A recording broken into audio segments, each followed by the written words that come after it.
7 মাস পর অপূর্ব ফিরে এলেন। ফিরল আবেগ, জেগে উঠল ছোট পর্দা। যেন অপেক্ষার প্রহর গুনছিল হাজারো ভক্ত।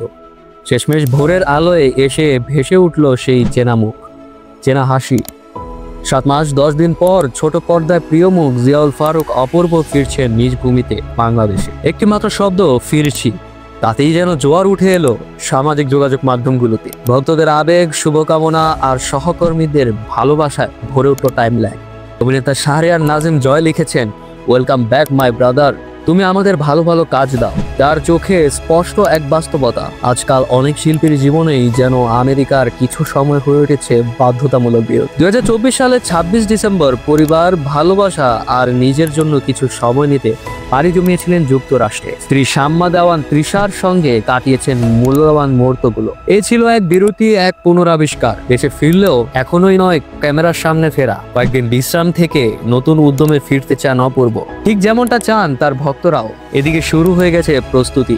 জনপ্রিয় নাটক গোলাম মামুনের দ্বিতীয় কিস্তি আসছে। নির্মাণে আছেন শিহাব শাহীন। শুটিং শুরুর সম্ভাবনা আগস্টের শেষ সপ্তাহে। অপূর্ব ফিরে আসা শুধু একজন তারকার নয়, ফিরে আসা এক অনুভবের, এক ভালোবাসার। এবার শুরু হোক অপূর্বর ম্যাজিকের এক নতুন অধ্যায়। এক্সিপট, খবরের দেশ, বিনোদন দেশ।